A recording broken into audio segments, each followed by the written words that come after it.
ಕಂಪ್ಲಿಯ ಶಾರದಾ ವಿದ್ಯಾನಿಕೇತನ ಆಂಗ್ಲ ಮಾಧ್ಯಮ ಕಿರಿಯ ಹಾಗೂ ಹಿರಿಯ ಪ್ರಾಥಮಿಕ ಪ್ರೌಢಶಾಲೆಯ ವಾರ್ಷಿಕೋತ್ಸವ ಕಾರ್ಯಕ್ರಮ ನಿನ್ನೆ ಶಾಲಾ ಆವರಣದಲ್ಲಿ ಜರುಗಿತು.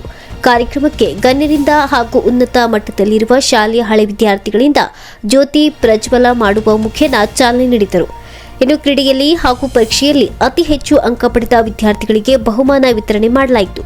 ಶಾಲಾ ವಿದ್ಯಾರ್ಥಿಗಳಿಂದ ಸಾಂಸ್ಕೃತಿಕ ಕಾರ್ಯಕ್ರಮಗಳು ಅದ್ದೂರಿಯಾಗಿ ನಡೆದವು. ಇನ್ನು ಇದೇ ಕಾರ್ಯಕ್ರಮದಲ್ಲಿ ಹಳೆ ವಿದ್ಯಾರ್ಥಿಗಳಿಗೆ ಅತಿಥಿಗಳನ್ನು ಸನ್ಮಾನಿಸಿ ಗೌರವಿಸಲಾಯಿತು.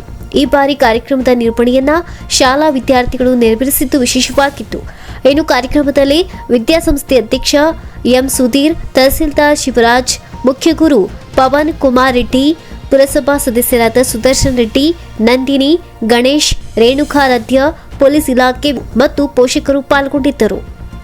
ಬ್ಯೂರೋ ರಿಪೋರ್ಟ್ ರಘುವೀರ್, ಸಿದ್ದಿ ಟಿವಿ, ಕಂಪ್ಲಿ. ವಾರ್ಷಿಕೋತ್ಸವ ಸಮಾರಂಭಕ್ಕೆ ಆಗಮಿಸಿರ್ತಕ್ಕಂಥ ನಮ್ಮ ತಹಸೀಲ್ದಾರರಾದಂಥ ಶಿವರಾಜ್ ಸರ್ ಅವರೇ ಮತ್ತು ನಮ್ಮ ಇನ್ನೊಬ್ಬ ವಿಶೇಷ ಅತಿಥಿ ಮತ್ತು ಈ ಸಂಸ್ಥೆಯಿಂದ ಬೆಳೆದು ಬಂದಂಥ ವಿದ್ಯಾರ್ಥಿ ಆಗಿರ್ತಕ್ಕಂಥ ಈಗ KS ಅಧಿಕಾರಿ ಆಗಿರ್ತಕ್ಕಂಥ ನಂದಿನಿ ಅವರೇ ಮತ್ತು ನಮ್ಮ ಸಂಸ್ಥೆಯ ಸೆಕ್ರೆಟರಿಗಳಾದಂಥ ಪವನ್ ಕುಮಾರ್ ರೆಡ್ಡಿ ಸರ್ ಅವರೇ ಮತ್ತು ನಮ್ಮ GG ಚಂದ್ರಣ್ಣ ಅವರೇ ಮತ್ತು ಇದೇ ಸಂಸ್ಥೆಯಲ್ಲಿ ಓದಿ ಬೆಳೆದಿರ್ತಕ್ಕಂಥ ಇನ್ನೊಬ್ಬ ರಾಜಕೀಯ ವ್ಯಕ್ತಿ ಆದಂಥ ಸುದರ್ಶನ್ ರೆಡ್ಡಿ ಅವರೇ ಮತ್ತು ನಮ್ಮ PSI ಲಿಂಗಪ್ಪ ಸರ್ ಅವರೇ ಮತ್ತು ನಮ್ಮ ನೀಲ್ಕಂಠ್ ಸರ್ ಅವರೇ ಮತ್ತು ನಮ್ಮ ಗಣೇಶ್, ನನ್ನ ಸ್ನೇಹಿತ ಗಣೇಶ್ ಅವರೇ ಮತ್ತು ಇನ್ನು ಮಮತಾ ಮೇಡಮ್ ಅವರೇ, ಇನ್ನು ಇಲ್ಲಿ ನಡೆದಿರ್ತಕ್ಕಂಥ ಎಲ್ಲ teaching staff and non teaching staff, ಎಲ್ಲ ವಿದ್ಯಾರ್ಥಿನಿಯರೇ ಮತ್ತು ಪೋಷಕರೇ, ನಾನು ಹೆಚ್ಚು ಕಮ್ಮಿ 10 ವರ್ಷದಿಂದ ಈ ಸಂಸ್ಥೆಗೆ ಪ್ರತಿ ವರ್ಷ ಏನು ಕೋವಿಡ್ ಟೈಮ್ ಬಿಟ್ಟರೆ ಪ್ರತಿ ವರ್ಷ ನಾನೇ ಚೀಫ್ ಗೆಸ್ಟ್. ಬಟ್ ಇವತ್ತು ವಿಶಿಷ್ಟವಾಗಿ ನನಗೆ ಒಂದು ಸಂತೋಷ ಅಂದರೆ ಈ ಸಂಸ್ಥೆಯಲ್ಲೇ ಓದಿ ಬೆಳೆದು ಇಷ್ಟು ಉನ್ನತ ಮಟ್ಟಕ್ಕೆ ಬೆಳೆದಿರತಕ್ಕಂಥ ನಮ್ಮ ನಂದಿನಿ ಅವರು ಇವತ್ತು ಚೀಫ್ ಗೆಸ್ಟ್ ಆಗಿ ಬಂದು ಈ ಸಂಸ್ಥೆ ಬಗ್ಗೆ ತೋರಿರುವ ಗೌರವಕ್ಕೆ ನಾವೆಲ್ಲ ಚಿರಋಣಿಯಾಗಿರಬೇಕು. ಅವರು ನಿಮಗೆ ಮಾರ್ಗದರ್ಶನ ಆಗಿರ್ತಾರೆ ಅಂತೇಳಿ ಹೇಳ್ತಾ, ನೀವು ವಿದ್ಯಾರ್ಥಿನಿಯರು ಅವರನ್ನೇ ಒಂದು ಇನ್ಸ್ಪಿರೇಷನ್ ತಗೊಂಡು ನೀವು ಮುಂದುವರಿಬೇಕು ಮತ್ತು ನಮ್ಮ ಸಂಸ್ಥೆಯನ್ನು ಉನ್ನತ ಮಟ್ಟಕ್ಕೆ ಬೆಳೆಸಬೇಕು. ಈ ಸಂಸ್ಥೆಗೆ ಯಾವತ್ತೂ ನಾವು ಚಿರಋಣಿ ಇರ್ತೀವಿ ಅಂತ ಹೇಳ್ತಾ, ನಾನು ಸುಮಾರು ವರ್ಷದಿಂದ ಈ ವಿದ್ಯಾಸಂಸ್ಥೆಯನ್ನು ನೋಡಿಕೊಂಡು ಬಂದಿರೋನು. ಒಳ್ಳೆ ಉನ್ನತ ಎಜುಕೇಷನ್ ಕೂಡ ಕೊಡಿಸಿದ್ರೆ ಇದರಲ್ಲಿ ಹೆಂಗಿದೆ ಅಂದರೆ ಮುಂಚೆಯಿಂದಲೂ ನಮಗೆ ಒಳ್ಳೆ ಒಂದು ಆತ್ಮೀಯ ಬಾಂಧವ್ಯ ಅನ್ಕೋಬೋದು. ಯಾಕಂದರೆ ನಮ್ಮ ರಾಜಶೇಖರ ರೆಡ್ಡಿ ಅವರು ನಾವು ಚಿಕ್ಕಂದಿಂದಾಗಲೂ ಪರಿಚಯ ನಮಗೂ.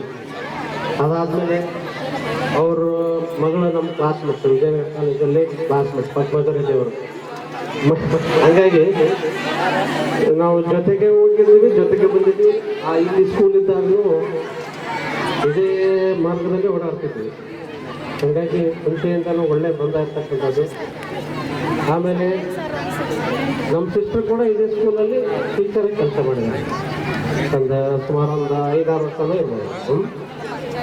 ಸುಮಾರು 1993ರಲ್ಲಿ ನಾನು ಈ ಶಾಲೆಯಲ್ಲಿ ಜಾಯ್ನ್ ಆಗಿದ್ದೆ.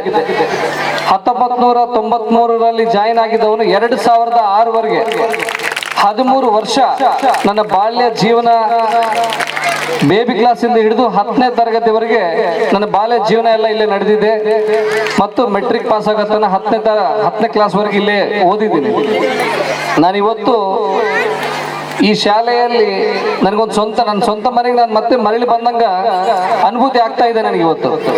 ಯಾಕಂತಂದ್ರೆ ನನ್ನ ಜೀವನದಲ್ಲಿ ಅತಿ ಮುಖ್ಯವಾದ ಘಟ್ಟಗಳು ಇದೇ ಶಾಲೆಯಲ್ಲಿದ್ದಾವೆ. ಎಲ್ಲರೂ ಇಲ್ಲಿಂದ ಜಿಲ್ಲಾ ಮಟ್ಟ ಅದು ರಾಜ್ಯ ಮಟ್ಟಕ್ಕೆ ಸೆಲೆಕ್ಟ್ ಆಗಲಿ, ಎಲ್ಲ ಭವಿಷ್ಯ ಮುಂದೆ ಇದು ಆಗಲಿ ಅಂತೇಳಿ ನಾನು ಅವರು ಸ್ವರ್ಗಕ್ಕಿಂತ ಮಿಗಿಲಾದದ್ದು ಅಂತ ಹೇಳ್ತಾರೆ. ಇವತ್ತು ನಾವು ಜಿಲ್ಲಾ ಮಟ್ಟದ ಅಧಿಕಾರಿಗಳಾದ್ರೂ ನಮಗೆ ಸ್ಫೂರ್ತಿ ಆಗಿದ್ದು ನೀವೆಲ್ಲ ಸುಧೀರಣ್ಣವರೇ.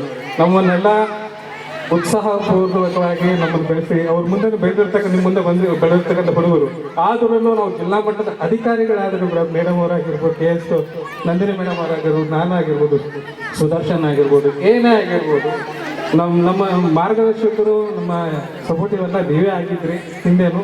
ಅದೇ ಥರ ನಿಮ್ಮ ಮಕ್ಕಳೆಲ್ಲ ಮುಂದೆ ದೊಡ್ಡ ದೊಡ್ಡ ಅಧಿಕಾರಿಗಳಾಗಿ UPS KS ಅಧಿಕಾರಿಗಳಾಗಿ ನಮ್ಮೂರು ನಮ್ಮ ಓದಿದ ಶಾಲೆ ಹೆಸರು ತಗೊಂಬಂದು ಫಸ್ಟ್ ಯಾವುದೇ ಊರಿಗೆ ಹೋಗಲಿ, ಯಾವುದೇ ಸ್ಟೇಟಿಗೆ ಹೋಗಲಿ, ಎಲ್ಲೇ ಇರಲಿ, ನಾನು ಓದಿದ ಊರು, ನಾನು ಓದಿದ ಶಾಲೆನ ಹೆಮ್ಮೆಯಿಂದ ಹೇಳ್ಕೊಡೋಕ್ಕೆ ಪ್ರಯತ್ನ ಪಡಿ.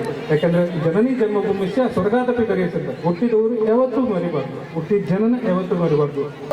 ಒಳ್ಳೆ ಚಿತ್ರಗಳ ಮಕ್ಕಳು ತುಂಬಾ ಕಂಪ್ಲೀಟ್ ಪರ್ಸನಾಲಿಟಿ ಆಗಿ ನಮ್ಗೆ ಕಂಡುಬಂತು. ಅಂದ್ರೆ ಸ್ಪೋರ್ಟ್ಸ್ಗಳಲ್ಲಾಗಿರ್ಲಿ, ಕಲ್ಚರಲ್ಸ್ ಆಗಿರ್ಲಿ, ಬಟ್ ನಾವೆಲ್ಲ ಬರೀ ಓದೋದ್ರಲ್ಲಿ ಮಾತ್ರ ಮುಂದೆ ಇದ್ವಿ.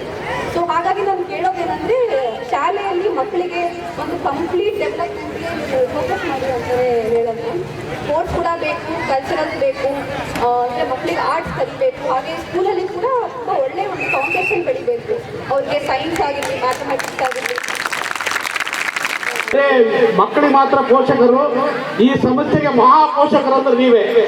ಯಾಕಂದ್ರೆ ಮಕ್ಕಳು ಕಲಿಸಿದಾಗ ಸಮಸ್ಯೆಗಳು ಉನ್ನತ ಮಟ್ಟಕ್ಕೆ ಬೆಳಿತೀವಿ ಅಂತ ಹೇಳಿ ಈಗ ನಾನು ಅತೀವ ಸಂತೋಷದಿಂದ ಮಹಾ ಪೋಷಕರು ವೇದಿಕೆ ಮುಂಭಾಗದಲ್ಲಿದ್ದಾರೆ. ಅವರಿಗೆ ನಾನು ಧನ್ಯವಾದಗಳನ್ನು ತಿಳಿಸ್ತಾ